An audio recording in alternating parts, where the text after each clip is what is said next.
అందరికీ ప్రేయస్లాడండి. మన ప్రభువైన యేసుక్రీస్తు యొక్క కృపా కనికరాలు మేఘమెక్కు పర్యంతము మనకు తోడుగా ఉండి మనలందరినీ మేఘమెక్కించును గాక. అట్టి దీవెన మనకు, మన బిడ్డలకు, మన కుటుంబాలకు దేవుడు దయచేయను గాక. ఆమేన్. ఈరోజు ప్రభు చేత మనకి ఇవ్వబడిన వాక్యము హెబ్రీయులకు రాసిన పత్రిక 7వ అధ్యాయము 25వ వచనం చదువుకుందాం. ఈయన తన ద్వారా దేవుని యొద్దకు వచ్చి వారి పక్షమున విజ్ఞాపనము చేయుటకు నిరంతరము జీవించుచున్నాడు కనుక వారిని సంపూర్ణంగా రక్షించుటకు శక్తిమంతుడై ఉన్నాడు. మన ప్రభువైన యేసుక్రీస్తు గారు మన పక్షముగా విజ్ఞాపన చేయటందు ఆయన యందు విశ్వాసం ఉంచిన వారి పక్షముగా విజ్ఞాపన చేయటకి ఆయన ఉన్నారట. అలా ఆయన విజ్ఞాపన మనకు చేస్తున్నారు కనుక మనల్ని కూడా రక్షించటకు ఆయన శక్తిమంతుడై ఉన్నాడని ఈ వాక్యంలో మనం నేర్చుకుంటున్నాం. యేసుక్రీస్తు ప్రభు మనకు ఒక గొప్ప విజ్ఞాపనకర్త. విశ్వాస గృహములందు చేరినటువంటి మన అందరి కొరకు తండ్రి కుడిపార్శ్వన కూర్చుని విజ్ఞాపన చేయించున్నాడని మనం వింటున్నాం. ఆయన ఈ లోకమునకు వచ్చి రక్షణ భాగ్యం కలిగించి మనకు అలా తండ్రి దగ్గరికి వెళ్ళిన తర్వాత కూడా మనము తన రక్తం చేత మనము శుద్ధి చేయబడాలని, మనం కప్పబడాలని అక్కడ ఉండి మన ప్రతి ఒక్కరి కొరకు విజ్ఞాపన చేస్తున్నారని వింటున్నాం. అలాగే రోమీలకు రాసిన పత్రిక 8వ అధ్యాయం 34లో ఉంటుంది. శిక్ష విధించు వాడెవడు? చనిపోయిన యేసుక్రీస్తే. అంతేకాదు మృతుల్లో ఉండి లేచిన వాడును దేవుని కుడిపార్శ్వన ఉన్నవాడును మన కొరకు విజ్ఞాపనం కూడా చేయవాడు ఆయనే. ఆయన మనకు ఎవరు శిక్ష విధిస్తారంటే తీర్పులోనికి వచ్చినప్పుడు మనం శిక్షకు గురి అవుతాం కదా. ఆ శిక్ష నుండి తప్పించుకోవాలంటే ఈ యొక్క ప్రభువైన యేసుక్రీస్తు వారు మాత్రమే, మృతుల్లో ఉండి లేచినటువంటి ఈయన మాత్రమే తండ్రి కుడిపార్శ్వమందుండి మన కొరకు విజ్ఞాపన చేస్తున్నాడని ఈ యొక్క వాక్యంలో కూడా మనకు రాయబడిందండి.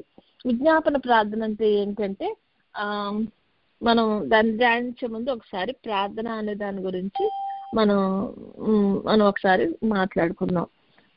విశ్వాస అయితే అందరూ కూడా ఖచ్చితంగా ప్రార్థన చేస్తారు. దేవుని కొరకు, దేవుని కృప కొరకు ప్రార్థన చేస్తాము, లేకపోతే కృతజ్ఞతాస్తుతులతో దేవునికి విన్నవించుకుంటాము. రోగాలు వచ్చినారైతే రోగం తగ్గించమని, ఆరోగ్యం కొరకు, పిల్లలు లేని వాళ్ళైతే పిల్లల కొరకు, ఉద్యోగాలు లేని వాళ్ళు ఉద్యోగాల కొరకు, అలాగే వివాహం కాని వాళ్ళ కొరకు, అట్లాగే మనం అందరం కూడా ప్రార్థన చేస్తాము. మన బిడ్డల చదువు కొరకు, మన విశ్వాసాన్ని దేవుడు అభివృద్ధి కలిగించాలని ఇలా ఎన్నో రకాలైన ప్రార్థనలు మనము చేస్తూ ఉంటాము. ఇవన్నీ కూడా మన స్వప్రయోజనం కొరకు మనం చేసేటువంటి ప్రార్థనలు అయి ఉంటాయి అన్నమాట. అదే విజ్ఞాపన ప్రార్థన అంటే ఏంటంటే మన కొరకు చేసుకునేది అయితే కాదు, ఇతరుల కొరకు, ఇతరుల పక్షంగా దేవుని ఎదుట నిస్వార్థంగా చేసే ప్రార్థనను విజ్ఞాపన ప్రార్థన అని అంటాం అన్నమాట.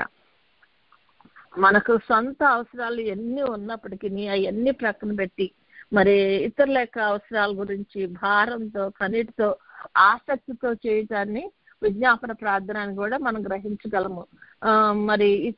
అలాగే ఇతరుల శరీర సంబంధమైనటువంటి ఆత్మీయమైన, మానసికమైన అవసరతల కోసం కూడా మనం ప్రార్థన చేస్తాము. ఎక్కువగా మనం ఇతరుల కొరకు ప్రార్థన చేస్తూ ఉంటాము. ఇక్కడ మన యేసయ్య మినిస్ట్రీస్ లో ఉండేదే అది.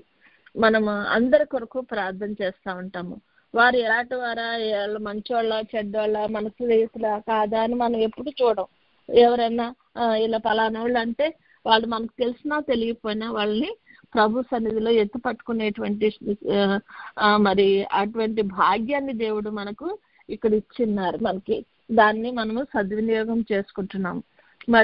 అలాగే వధువు సంఘము విజ్ఞాపనలో వధువు సంఘము సిద్ధపడి ఆయన దగ్గరికి ఎత్తబడే వరకు కూడా మనం ఈ యొక్క విజ్ఞాపన ప్రార్థనలో మనం చేస్తూనే ఉంటాం అన్నమాట.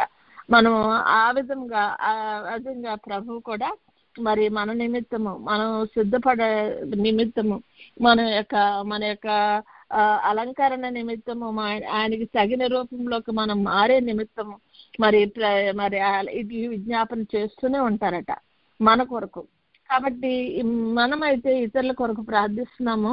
ఏ విధంగా ప్రార్థిస్తున్నాము అంటే ఆయన లక్షణాలు కలిగి ఉన్నాము. అలాగే ప్రభు అసలు ఆయన లక్షణాలు ఏంటంటే మన అందరి కొరకు ప్రార్థన చేసే పద్ధతి.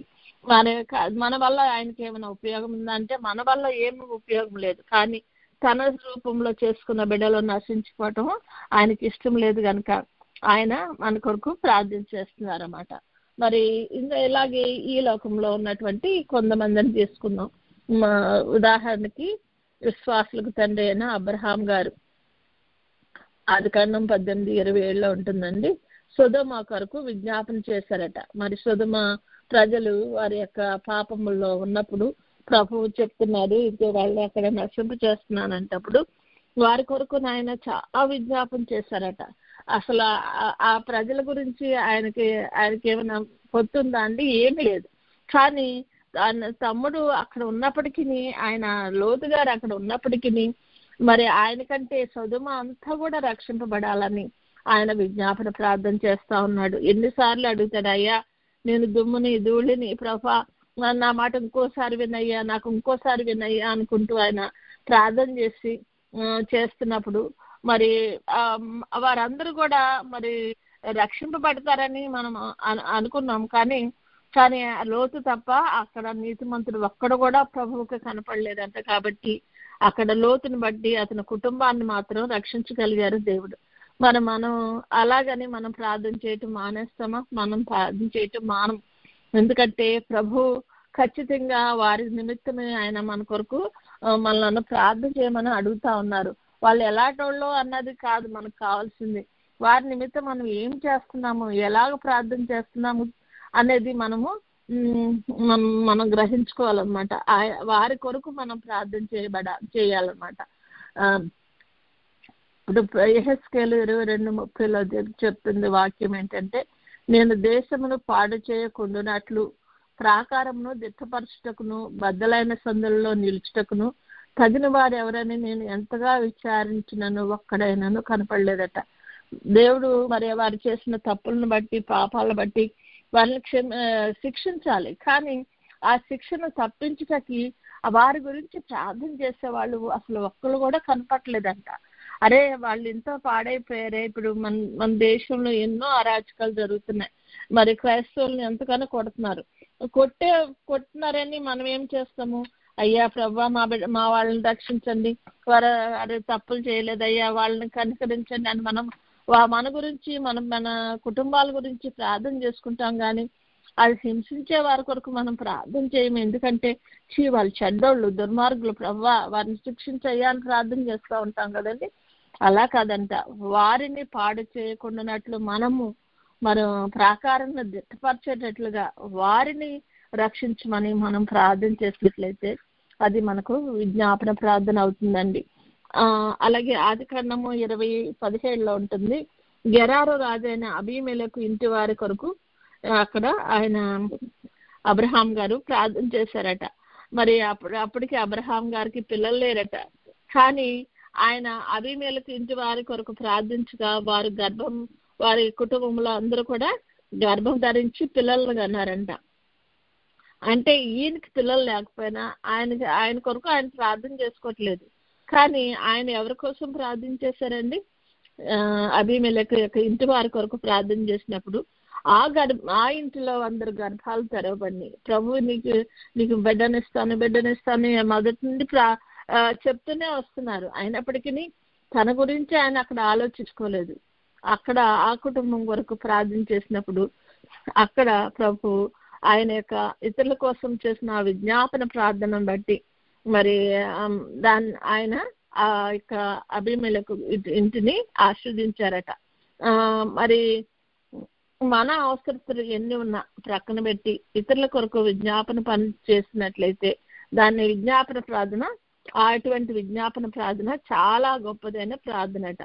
అది మన కొరకు మనం చేసుకునే ప్రార్థన అసంపూర్ణమైన ప్రార్థన.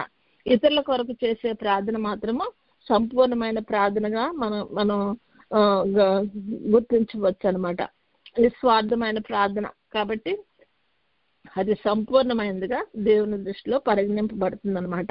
మరి ఇప్పుడు అబ్రహాం గారిలో చేసినటువంటి ప్రార్థన వరుసలోకి మనం కూడా వెళ్ళగలిగినటువంటి ప్రార్థన ఎప్పుడంటే, మనలను స్వార్థపూరితంగా మన కొరకు చేసుకోవద్దని దేవుడు చెప్పట్లే, మన కొరకు కూడా చేయాలి. ఎందుకంటే అడుగుడి మీకు ఇస్తానన్నాడు. కాబట్టి మన కొరకు కూడా చేసుకోవాలి. కానీ మన ప్రార్థన ఇతరుల కొరకు చేసిన ప్రార్థనతో కలిసినప్పుడు మనకు అది సంపూర్ణమైన ప్రార్థనగా ఉంటుందన్నమాట. మరి యాకోబు పత్రిక 5:16 ఉంటుందండి, నీతిమంతుల ప్రార్థన విజ్ఞాపన మనఃపూర్వకమైనదే బహుబలము గలదే ఎండును అని వాక్యం చెప్తుంది. కాబట్టి మనం రక్షింపబడిన తర్వాత మన అవసరత కంటే ఇతరుల యొక్క రక్షణ కొరకు మనము ప్రార్థన చేయాలి. నీతిమంతుడైన వారు ఇతరుల యొక్క రక్షణ కొరకు ప్రార్థన చేస్తారట. కాబట్టి ఏ బిడ్డలు వారు మనకు శత్రువులైనప్పటికీ, వారు మరి ఒక సాతాను యొక్క బంధకాల్లో ఉండి వారు మనకి అగైనెస్ట్ గా ఉన్నప్పటికీ, వారి బంధకాల నుండి వారు విడిపింపబడి నిజమైన దేవుడిని తెలుసుకోవాలని మనము ప్రార్థన చేయవలసిన వారమై ఉన్నాం అన్నమాట. మరి ఇట్లా ఆ యొక్క భారాన్ని మనం మోయవలసిన వారమై ఉన్నాము. మత్తయి సువార్త 1:1 రాయబడింది, అబ్రహాము కుమారుడు దావీదు కుమారుడైన యేసుక్రీస్తు వంశావళి అని ఉంది. అంటే దేవుడు అబ్రహామునకు తండ్రిగా, మరి అబ్రహాము ఆ యొక్క విశ్వాసం యొక్క ఆయన వరుసలోండి నేను వచ్చాను అని మనకు చూపిస్తున్నారన్నమాట అక్కడ. అంటే ఆయన యొక్క విశ్వాసాన్ని బట్టి, ఆయన యొక్క విజ్ఞాపన ప్రార్థన బట్టి ఆయన ప్రభువు ఆయన వంశంలో రావటానికి నిర్ణయించుకున్నట్లుగా మనం ఇక్కడ చూడగలం అనమాట. అలాగే ఫిలిప్పీలకు రాసిన పత్రిక 2:7-8 అయితే, మనుషుల పోలికగా పుట్టి దాసుని స్వరూపం ధరించుకొని తన్ను తాను రిక్తునిగా చేసుకొనెను, మరియు ఆయన ఆకారమందు మనుషుడిగా కనబడి మరణం పొందినంతగా అనగా శిలువ మరణం పొందినంతగా విధేయత చూపిన వాడే తన్ను తాను తగ్గించుకొనెను. ప్రభు మరి ఎంతగా తన్ను తాను తగ్గించుకున్నారు అన్నది మన వాక్యం మనకు తెలుసండి. అసలు దేవాది దేవుడు ఆ ప్రభావాన్ని, ఆ మహిమను అంతటిని విడిచిపెట్టి మనలాగా మనం అసలు ఈ లోకంలో ఏ విధంగా ఉండాలా, ఏ విధంగా మనుషులు ఉన్నారు, ఏ విధంగా బలహీనతకు లోనవుతున్నారు, ప్రతిది కూడా తను స్వభావపూర్వకంగా తను సొంతగా మరి ఆ యొక్క ఎక్స్పీరియన్స్ కలిగిన దేవుడిగా మరి ఈ లోకానికి వచ్చి అసలు అన్ని కూడా విడిచిపెట్టేసేసి వచ్చి మరి మనుషులుగా కనపడినప్పటికీ ఆయన మన కొరకు శిలువ మరణం పొందిన దేవాది దేవుడై అన్నాడు. ప్రభువులో ఎంత తగ్గింపు, ఎంత విజ్ఞాపన చేసే గుణము, అదే గుణము అబ్రహాం గారిలో కూడా ఉందంట. మరి ఆ ప్రభువులో మరి ఎన్నో దివ్య లక్షణములు మనకు కనపడతాయి. వారి యొక్క మరి అందుకని అందరు విశ్వాసులైన వారికి మరి దేవునిగా, తండ్రిగా, తన స్నేహితుడిగా చెప్పుకుంటాకి దేవుడు ఇష్టపడ్డాడు అనమాట. అందుచేత దేవుడు చెప్తున్నాడు, నా స్నేహితుడైన అబ్రహాముకు ఈ పని చేయటము మరి చేయకుండా ఉంటానా అని ఆయనకు సొదొమ గురించి చెప్తా ఉన్నారు. అంటే ఒక స్నేహితునిగా భావించుకునేటువంటి ఆ యొక్క లక్షణం ఏంటంటే, ఆయన కూడా ఈయన లక్షణాలు కలిగి ఉన్నారు. మనం ఎవరికన్నా స్నేహం చేసామనుకోండి, మనకి వాళ్ళకి అభిరుచులు కలిసినప్పుడు మనం ఎంతగానో సంతోషపడతాం. అరే మేము కూడా మీకు ఇలాగేనండి, అరే నాకు కూడా ఇదేనండి, నాకు ఇది ఇష్టం అని అట్లాగా మనం సంతోషంగా ఎంతో మరి ఫ్రెండ్షిప్ ఎంతో స్ట్రాంగ్ అవుతా ఉంటుంది మనకి. అట్లాగే ఇప్పుడు ప్రభు తను మరి అబ్రహాంను స్నేహితుడిగా భావించుకున్నాడట. మరి అలాగే మోషే గారు కూడా మరి ఇశ్రాయేలీలు బంగారు దొడ్డిని చేసుకున్నప్పుడు మరి ఆ జనాంగం కోసము మరి ఆ జనాంగాన్ని నశింపు చేయటానికి దేవుడు నిర్ణయించుకున్నప్పుడు మరి దేవుడు అంటున్నాడు, మోషే గారు సాష్టాంగపడి, ప్రభువా నువ్వు ఈ జనాంగాన్ని నశింపు చేయొద్దు అంటున్నాడు. లేదు నీలో నుండి నేను మరి వీళ్ళందరినీ నశింపు చేసి నీలో ఉండి సంతానాన్ని పుట్టించి వారి ద్వారా నేను ఆ కనాను దేశానికి పంపిస్తాను అన్నప్పుడు, అలా కాదు ప్రభువా నువ్వు ఎంతో మరి వాగ్దానం చేసిన వాడు కదా, ఈ విషయంలో నువ్వు వీరిని క్షమించు, జీవగ్రంథంలో నా పేరు కూడా తీసే ప్రభువా పర్వాలేదు కానీ వీరిని మాత్రం క్షమించు అంటున్నాడు. అంటే అంతగా ఆయన తన స్వార్థం కోసం, అరే దేవుడు నా ద్వారా చేస్తా అన్నాడు కదా, నాకే గొప్ప అని అనుకోలేదు అక్కడ.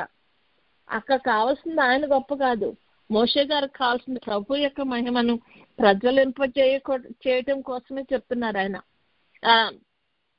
దేవుడితో చెప్తున్నాడు, నా పేరు జీవ గ్రంథంలో లేకపోయినా పర్లేదు కానీ ఈ బిడ్డలు నువ్వు క్షమించాల్సిందే అనేసి వారి పక్షమున ఆయన విజ్ఞాపన చేస్తూ ఉన్నాడు. ఎంత గొప్ప మరి నిస్వార్థమైనటువంటి ప్రార్థన అండి ఆయన చేసింది. మరి దేవుడిచ్చిన పనిని బాధ్యతను సంపూర్ణంగా చేయాలని తన గురించి తన స్వప్రయోజనాన్ని మరి విస్మరించి వారి కొరకు వేడుకుంటున్నాడు ఆయన. అలాగ చేయటం వలన మరి ఆ జనాంగం అంతా కూడా దేవుని కోపం నుండి తప్పింపబడింది కదా. మరి అలాగే మనం కూడా దేవుని మహిమను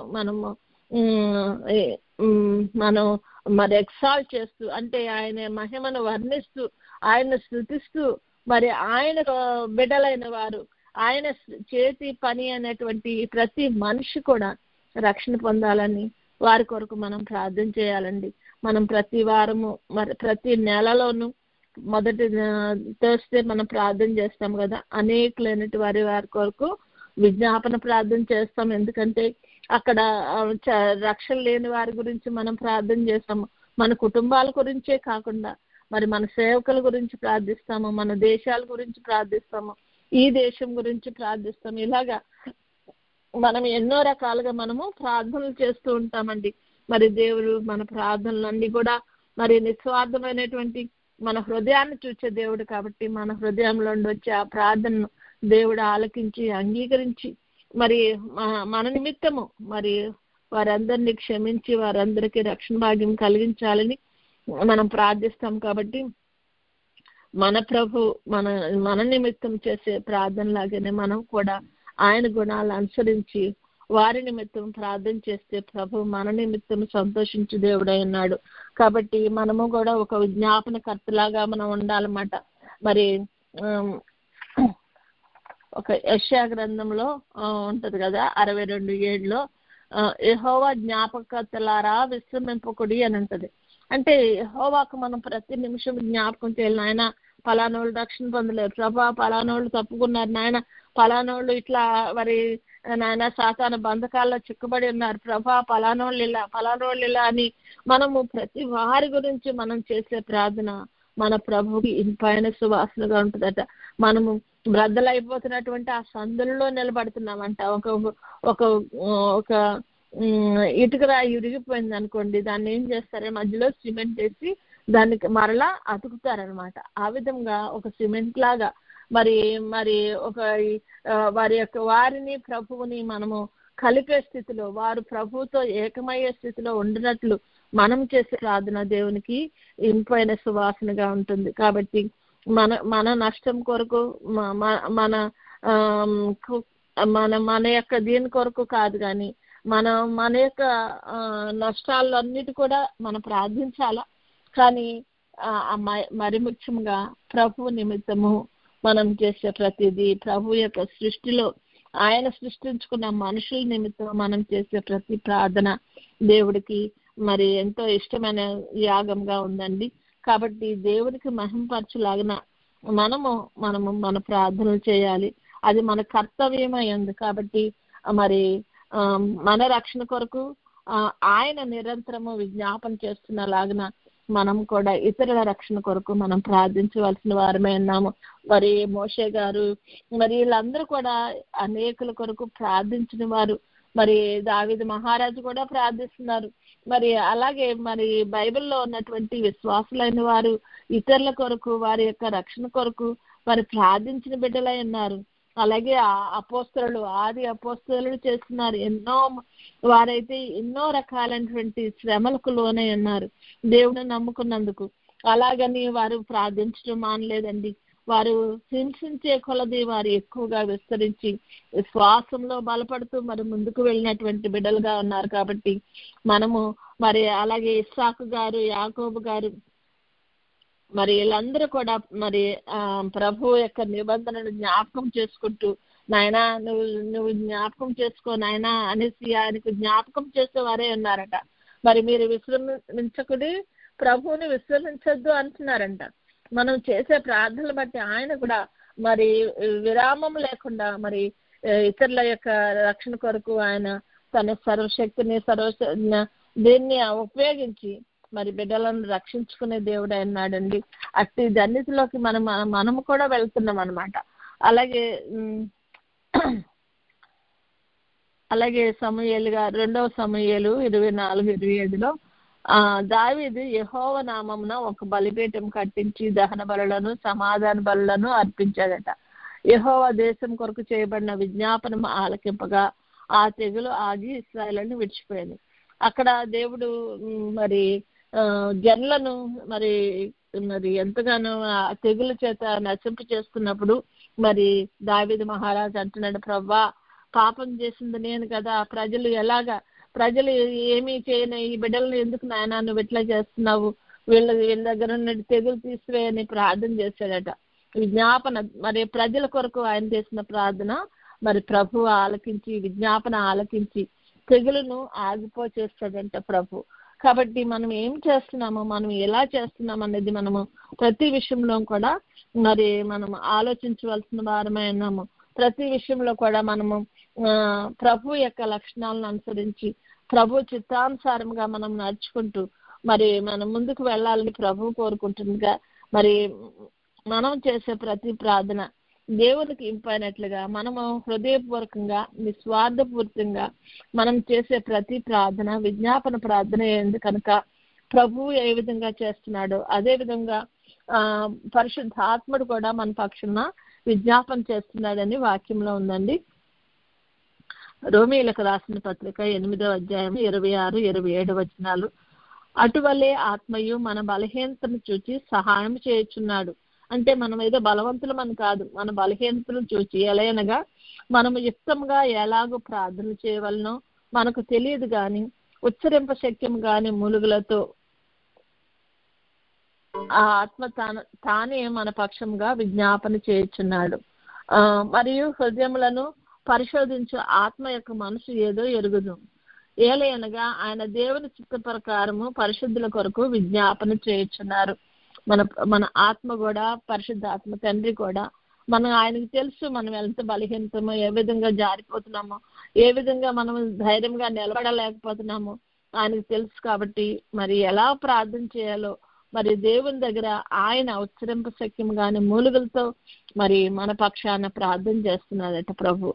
కాబట్టి మరి ఆ విధంగా మనం కూడా రక్షింపబడి మరి రేపొద్దున తీర్పులోనికి వచ్చినప్పుడు మన ప్రభు యొక్క రక్తము మన మీద ఉండటాన్ని బట్టి ప్రభు మనలను క్షమించి దేవాది దేవుడు మనలను పరలోకంలో చేర్చుకునేటువంటి ఆ యొక్క తరుణాన్ని కొరకు మనము సిద్ధపడుచున్నాం. కాబట్టి మరి ఆ విధంగా ప్రార్థన చేసినటువంటి కుమారుడు గాని అలాగే మరి పరిశుద్ధాత్ముడు కూడా మరి మనము తండ్రితో ఏకమవ్వాలని మనకు మధ్యవర్తిలాగా ఉండి మన కొరకు మరి వీరు ప్రార్థిస్తున్నారు. కాబట్టి మరి అట్టి ధన్యతలో మన బిడ్డలు మన కుటుంబాలు ఉండాలని మనము ప్రార్థిద్దామండి. ఆ విధంగా ఆయన లక్షణాలు అనుసరించి చిన్నప్పుడు బిడ్డలు ఏదైనా సరే వాళ్ళ నాన్న చేసినట్టుగా నడవటమో లేకపోతే మాట్లాడటమో చేస్తే అబ్బా వీడంతా వాళ్ళ డాడీ పోలికే లేకపోతే మమ్మీ పోలికే అంటా ఉంటాం కదా. అలాగే మనం కూడా మనం చేసే ప్రవర్తన బట్టి మనం చేసే ప్రార్థనలు బట్టి మన యొక్క ప్రతి విధమైనటువంటి మన యొక్క మరి ప్రవర్తన బట్టి మరి దేవుని నామము మహింపరచబడుతుంది. ఇదిగో చూడు వీరు క్రీస్తు బిడ్డలు అని మనల్ని చూచిన వారు మరి దేవుడిని మహింపరుస్తారట. కాబట్టి మనుషులు మీ సత్క్రియలు చూచి పరలోకమందున మీ తండ్రిని మహింపరచినట్లు వారి ఎదుట మీ వెలుగు ప్రకాశింపనీయుడే అంటున్నారు ప్రభు. కాబట్టి వాక్యంలో కాబట్టి మన క్రియలను చూచి పరలోకమందున దేవుడు మహింపరచబడాలా. కాబట్టి మనము ప్రభు యొక్క ఆ యొక్క దివ్య లక్షణాలను అనుసరించి మనం నడుచుకున్నట్లు దేవుడు మన బిడ్డలకు మన కుటుంబాలకు దయచేసి మనలను అంతం వరకు నిలకడగా ప్రభువులో నిలిచిండగలిగే గొప్ప కృపను దయచేసి ఈ యొక్క అంత్యకాలంలో మనందరినీ ప్రభు రూపంలోనికి మార్చుకుని మనమందరము రాకడలో ఎత్తబడి ఆయనతో పెండ్లి విందులో పాల్గొని పరలోకాన్ని స్వతంత్రించుకునే గొప్ప కృపను మనందరికి దేవుడు దయచేయను గాక. గాడ్ బ్లెస్ యూ ఆల్ అండి. Praise the lord.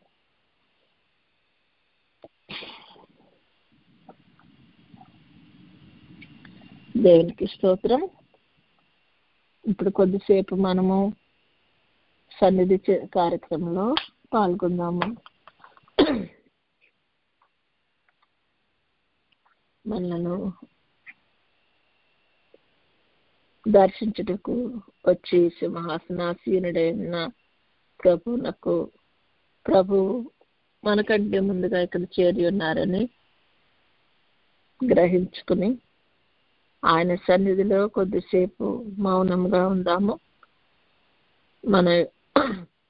మనోనిదానం కలిగిన వారమై మన ప్రాణాత్మ దేహాలను, మన కన్నులను, మన చెవులను ఆయన వైపు మరి కాన్సన్ట్రేట్ చేసుకుంటూ ఆయన మీద దృష్టి నిలుపుకొని మా చెవులను ఆయన మాటలకు చెవియగి ఆయన సన్నిధిలో ఉందాము.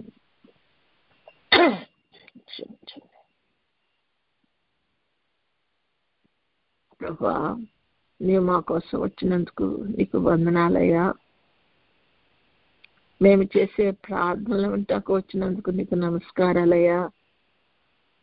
మమ్మల్ని బలపరచుటకు వచ్చావు కనుక నీకు స్తోత్రాలయ్యా. నీతో సహవాసం చేయటకు మేము వచ్చిందిగా మాతో సహవాసం చేయటకు నువ్వు వచ్చిన దేవాది దేవా నీకు కోటాను కోట్ల స్తోత్రాలయ్యా అని దేవునికి స్తుతులు చెల్లిద్దాం. మమ్మల్ని రక్షించటకు ఈ లోకానికి వచ్చావు ప్రభా, నీకు స్తోత్రాలు అని దేవునికి నమస్కారాలు చెల్లించుకుందాం. మన చుట్టూ ఉన్నటువంటి మన అంతరంగంలో ఉన్నటువంటి సమస్యలైన గందరగోళాలని కొద్దిసేపు పక్కన పెట్టి మన ప్రతి అణువు కూడా ప్రభు కొరకు, ప్రభు చెప్పే మాటల కొరకు, ప్రభుని చూడటం కొరకు మన దృష్టిని ఆయన మీద కేంద్రీకరించుకుందాం. మన పాప పూరితమైనటువంటి కళ్ళకు ప్రభు కనపడకపోయినప్పటికీ దానిని క్లియర్ చేయగల శక్తి గల దేవుడు కనుక మన మనసును ఆయన మీద పెట్టుకుని, నాయన నిన్ను చూడాలనుంది, ప్రభా నీతో మాట్లాడాలనుంది, నాయన నాకు సహాయం దయచేయని మన దృష్టిని ప్రభు మీద పెట్టుకుందాము. మన మనసును ఆయన వైపు కేంద్రీకరించుకుందాం. మనోనిదానం కలిగి ఉందాం.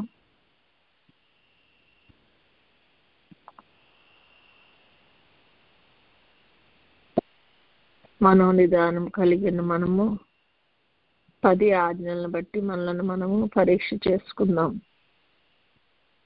మాలో ఉన్నటువంటి పొరపాట్లు, తప్పులు, నేరాలు, పాపాలు మనం ప్రభు యొక్క సన్నిధిలో మనం ఒప్పుకొని మరి ఏమి చేయాలో అది చేయగలుగుటకును, ఏమి చేయలేకపోయాము వాటిని కూడా, అవి కూడా పాపాలై ఉన్నాయి. చేయవలసిన పని చేయకపోవటం కూడా ఒక పాపమైంది కనుక ప్రతిది కూడా ఒప్పుకుంటూ తలంపులో కానీ, మాటలో కానీ, క్రియలో కానీ మనం ఏమేమి చేస్తున్నామో, ఏమి చేయలేకపోతున్నామో ప్రతిదీ ప్రభు సన్నిధిలో ఒప్పుకుందాం.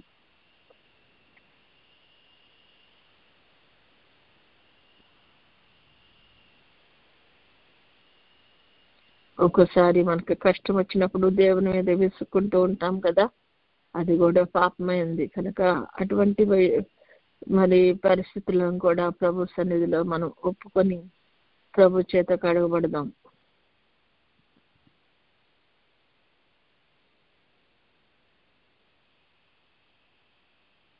దేవుడు మన కొరకు ఇచ్చిన ఏ విషయంలో కూడా మనం అజాగ్రత్త కలిగి ఉన్నామా, జాగ్రత్తగా మనకి ఇవ్వబడిన దాన్ని కాపాడుకోలేకపోతున్నామా, అది కూడా ఒక పాపమైనది కనుక ఆ విషయంలో కూడా ప్రభు దగ్గర ఒప్పుకుందాం. మన ఇంటిలో ఏదన్నా ఒక కొండకు చిల్లు పడింది అనుకోండి, ఒక బిందెకు చిల్లు పడింది అనుకోండి, దాంట్లో మనం నీరు పోసినప్పటికీ అది కారిపోతుంది కనుక ఆ అజాగ్రత్తను బట్టి అది గమనించకపోవటం కూడా ఒక పాపమైంది కనుక అందులో ఉన్న నీళ్ళన్నీ ఏ విధంగా కారిపోతున్నాయో ప్రభు ఇచ్చిన ప్రతి దాన్ని మనము జాగ్రత్తగా చూసుకోపోవటం అది కూడా అజాగ్రత్త అని పాపంతో సమానం కనుక ఆ విషయంలో కూడా అటువంటి విషయాలు కూడా మనము దేవుని దగ్గర ఒప్పుకుందాం. మనకి ఇవ్వబడిన ప్రతి దాన్ని శుభ్రంగా చేసుకోవటం, శుభ్రంగా ఉంచుకోవటం కూడా దేవుడు మనకి ఇచ్చినటువంటి ఒక గొప్ప భాగ్యం గనుక మనము ప్రతి విషయంలో కూడా ప్రభు సన్నిధిలో ఒప్పుకుందాం.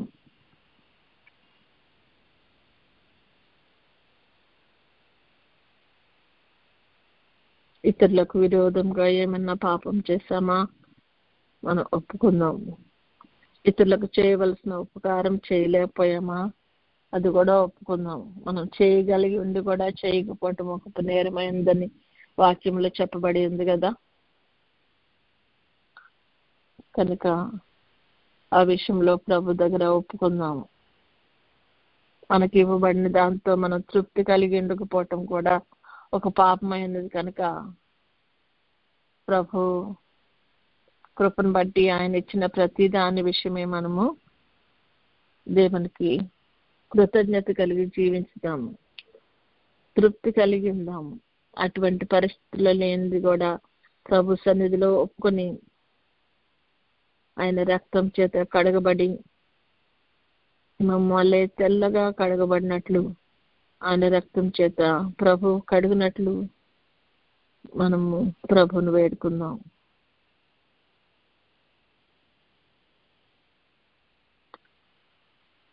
పాపాలను ఒప్పుకున్న మనము మనకు తెలిసిన ఏ పాపము ఏ పొరపాటు చేయకుండా ఉండాలని ప్రభు ఎదుట తీర్మానం చేసుకుందాం.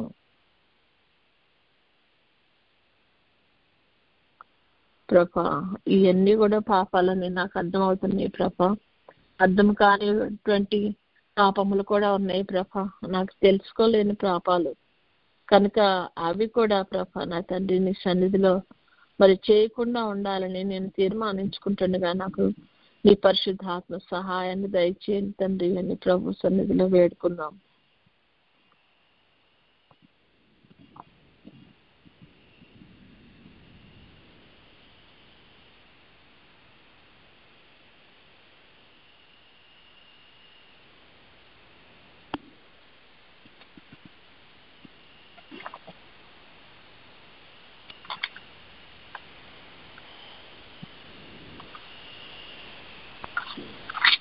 ప్రభు సన్నిధిలో తీర్మానించుకున్న మనము మన తీర్మానంలో మనము స్థిరంగా నిలబడాలని ప్రభువును వేడుకుందాం.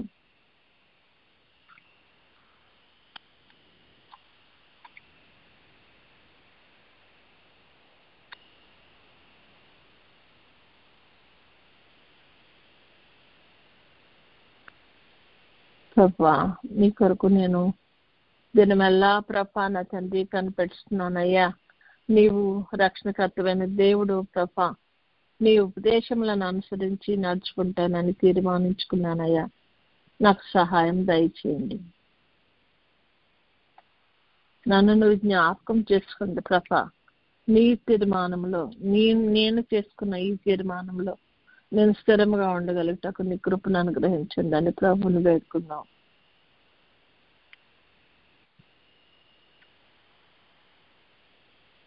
మమ్మలను సిగ్గుపడని దేవుడు ప్రభానికి వందనాలని ప్రభుని వేడుకున్న మనము తీర్మానించుకున్న మనము ప్రభు సన్నిధిలో ప్రభునకు మనలను మనము అప్పగించుకుందాము. ప్రభా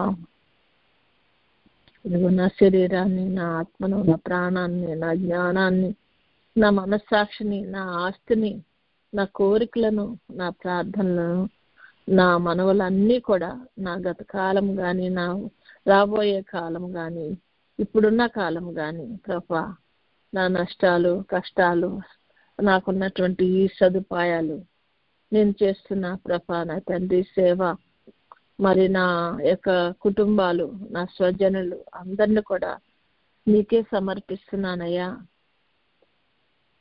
ఇదిగో తండ్రి ఆయన మమ్మలను అంగీకరించి మమ్మలను నీకు ఇష్టమైన రీతిలో ప్రభా నాయన మలచుకుని నీకు ఇష్టమైన రీతిలో మమ్మలను చెక్కుకొని నీకు ఇష్టమైన రూపంలోకి మమ్మలను మార్చుకో ప్రభు అని ప్రభునకు మనలను మనము సమర్పించుకుందాము.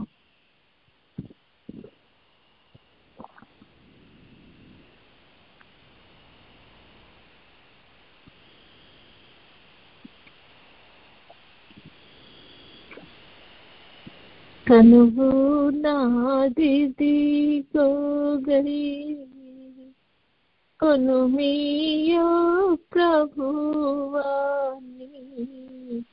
పనికి ప్రతిష్ఠించుమి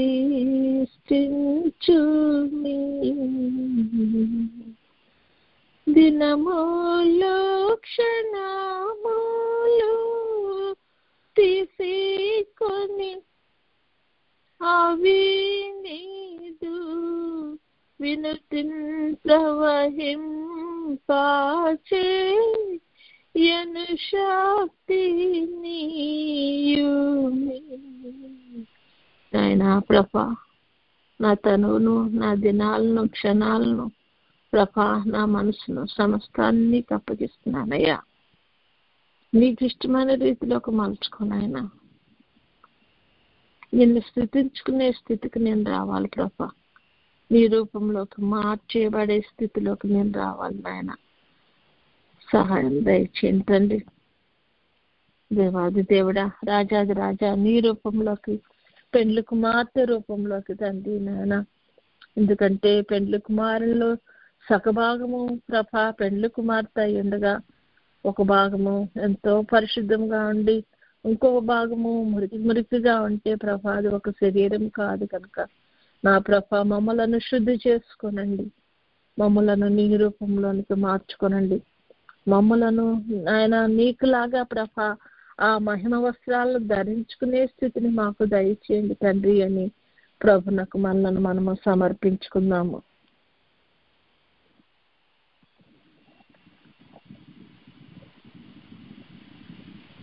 దేవాది దేవా, నీవు సర్వశక్తి గల తండ్రి నాయనా.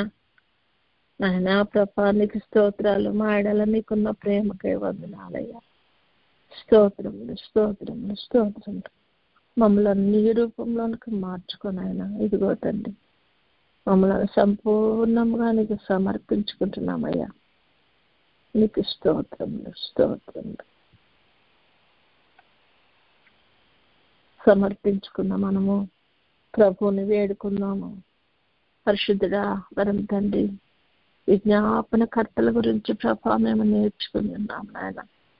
మేము కూడా వారి వరుసలో నాయన ప్రభా నీ యొక్క నా తండ్రి లక్షణాలు కలిగిన వారమై ప్రభా వారి వరుసలోకి మేము రాగలుగుటకు నాయన మమ్మలను కూడా తండ్రి నాయన విజ్ఞాపనల కర్తలుగా ప్రభా నాయనను మార్చుకోనండి తండ్రి. అట్టి స్థితిలో మేము జీవించుటకు మాకు సహాయం దయచేయండి అని ప్రభుని వేడుకుందాం.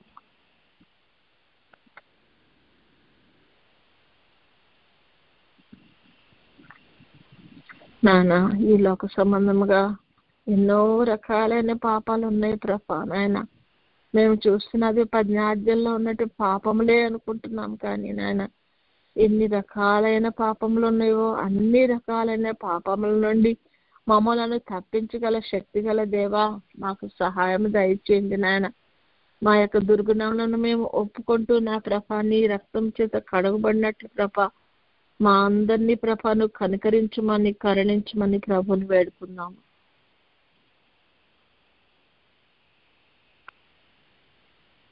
నీ రక్షణలోనికి ప్రతి బిడ్డ రాగలుగుటకు నీ కృపను అనుగ్రహించండి తండ్రి.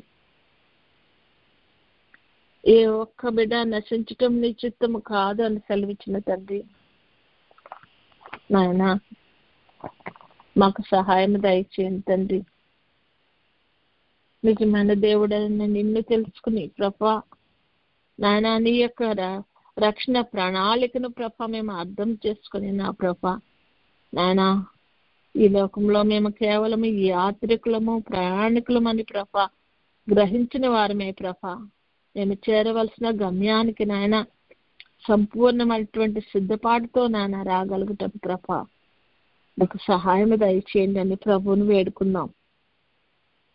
కాలము బహు సమీపమైంది, సమయము కొద్దిగా ఉంది ప్రభు.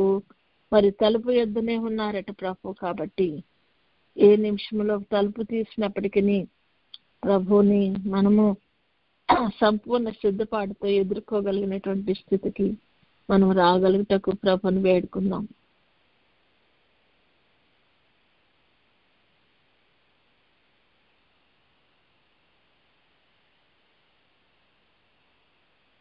ప్రతి విషయంలోనూ నాయన వాక్యాన్ని ఆధారం చేసుకుని నాయన మాకు వినబడుతున్నావా మరి తండ్రి నాయన ఈ బోధలందు ప్రభ నాయన ఈ వాక్యానుసారమైందా కాదా అని గ్రహించుకోగలిగిన తెలివితేటలను నీ ఆత్మ నడిపింపును మాకు దయచేయటండి అని ప్రభుని వేడుకున్నాం.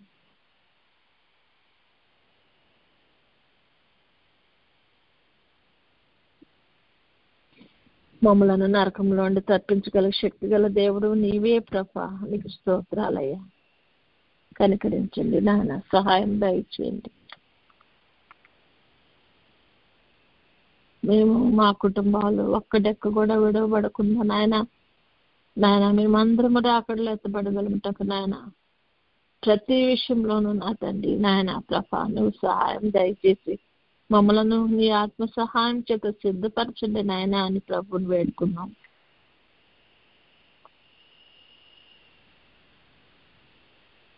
నశించిపోయే దాని కొరకు మేము ప్రాకులాడక నా ప్రభ నా తండ్రి శాశ్వతంగా ఉండేటువంటి నాయన ప్రభ నాయన యొక్క నిత్య జీవం కొరకు నా తండ్రి మేము ప్రాకులాడగలుగుటకు నీవు కృపను అనుగ్రహించి మమ్మలను ప్రభ నాయన ఆ విషయాల్లో బలపరచమని నా తండ్రి నీలో స్థిరంగా నిలబడిగే గొప్ప కృపను మాకు దయచేయండి తండ్రి ప్రభుని వేడుకున్నాం.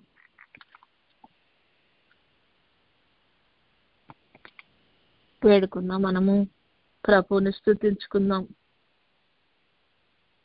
పరిశుద్ధుడా, మమ్మల్ని ఇంకను సజీవ లెక్కలో ఉంచి ఈ లోకంలో ఉంచి నాయన మా సిద్ధపాటు నిమిత్తం నువ్వు చేస్తున్న ప్రతి ఒక్క విజ్ఞాపన ప్రార్థనకే ప్రభువా నీకు కోటాను కోట్ల స్తుతులు స్తోత్రాలు చెల్లిస్తున్నామయ్యా. నాయన సంపూర్ణ వధువుగా నా తండ్రి సంపూర్ణంగా నీ రూపంలోకి మారగలుగుతాం ప్రభా. నువ్వు చేస్తున్న ప్రతి ఒక్క విజ్ఞాపనకు, ప్రతి ఒక్క ప్రార్థనకు, ప్రతి ఒక్క ప్రయత్నానికి ప్రభా నా తండ్రి నీకు వందనాలు స్తుతులు స్తోత్రాలయ్యా. కాలము సమీపించున్నదని మాకు ప్రభా నానా లోకంలో జరిగే ప్రతి విధమైన కార్యం వల్ల మాకు చూపించుచున్న దేవాది దేవా నాయన జ్ఞానం కలిగిన వారమై తండ్రి మెలకుతో ప్రభా నాయన నిన్ను ఎదుర్కోగలిగిన స్థితిలోకి ప్రభా మమ్మల్ని తయారు చేయించటం ప్రభా మాకు నువ్వు బోధిస్తున్న ప్రతి ఒక్క బోధ నిమిత్తము నాయన నీకు వందనాలు స్తుతులు స్తోత్రాలయ్యా.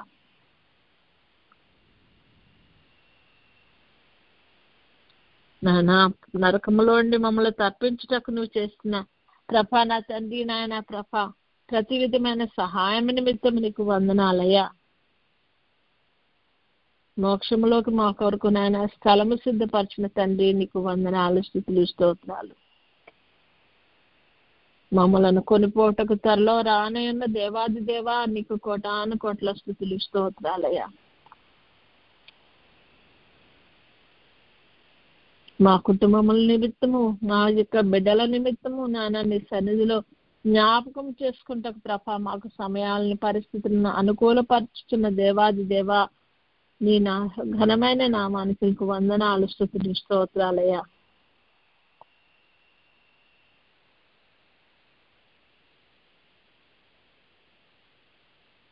ఇతరుల కొరకు విజ్ఞాపన ప్రార్థన చేయగలిగిన స్థితిని మాకు కూడా దయచేస్తున్న దేవా నీవు మమ్మల్ని ఏర్పరచుకొని నా ప్రభ నీ చిత్తాన్ని ప్రభ మేము తండ్రి నాయన చేయగలుగుటకు ప్రభ మమ్మల్ని సిద్ధపరచుచు నా తండ్రి ముందుకు నడిపించుచున్న దేవాది దేవా నీకు వందనాలు స్తుతులు స్తోత్రాలు తండ్రి.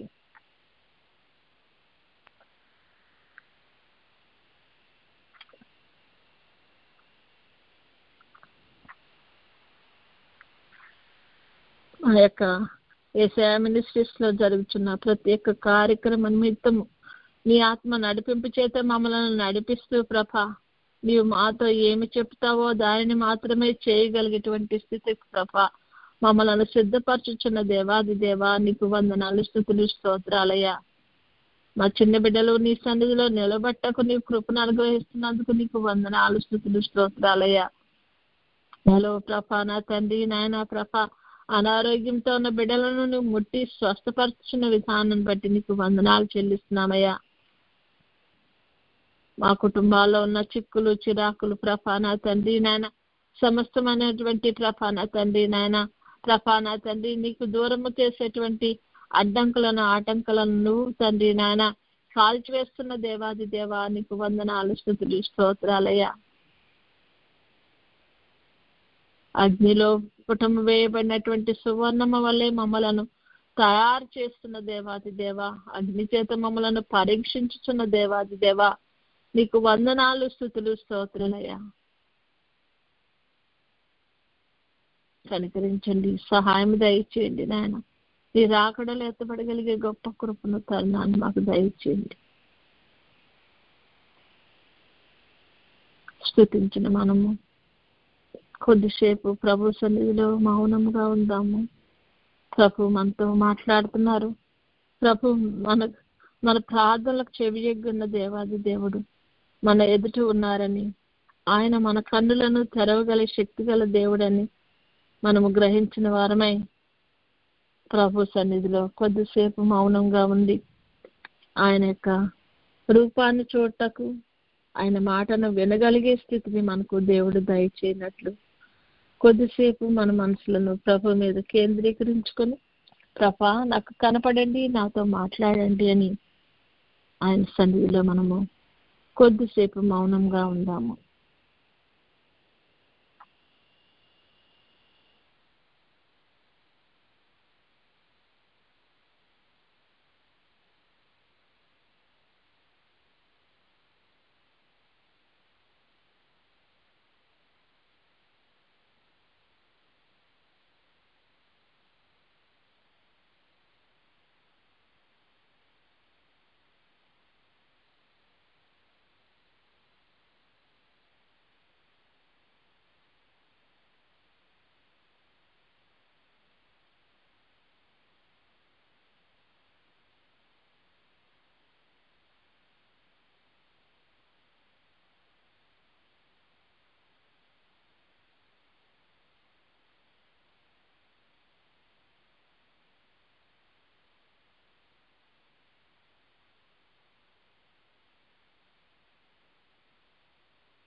వందనములు నీకు, శుభవందనములు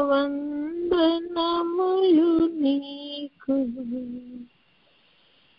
ఆనందముతో కూడిన నా హృదయ వందనములు నీకు.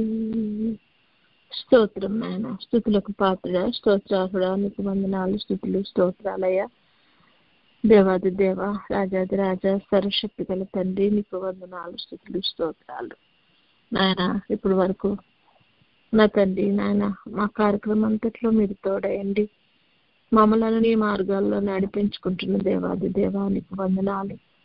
మేము విన్న దాన్ని ప్రభా నన్ను ధ్యానించుకుని నా ప్రభా నాయన నీ లక్షణాలు కలిగిన వారమై విజ్ఞాపనకర్తలుగా ప్రభా మేమందరం మారగలిగినట్లు నాయన నీ సృష్టిలో ఏ ఒక్క బిడ్డ కూడా నశింపకుండానట్లు ప్రభా మేము చేయవలసిన ప్రతిదీ చేయగలుగుటకు నీ కృపను కనికరాన్ని మాకు అనుగ్రహించమని మమ్మల్ని ఆత్మలో బలపరచమని మమ్మల్ని స్థిరపరచుకోమని నా ప్రభా మేము మా కుటుంబాలు ఏ ఒక్కరం కూడా తండ్రి ఇక్కడ విడవబడకున్నట్లు ప్రభా నాయన మమ్మలను నీ ఆత్మ సహాయం చేత సిద్ధపరచమని అన్ని విషయాల్లో నీవే మహిమా ఘనత కీర్తి ప్రభావాలు పొందుకోమని యేసయ్య అతి శ్రేష్టమైన నామంలో అడిగి పొందుకునే నామ తండ్రి ఆమేన్.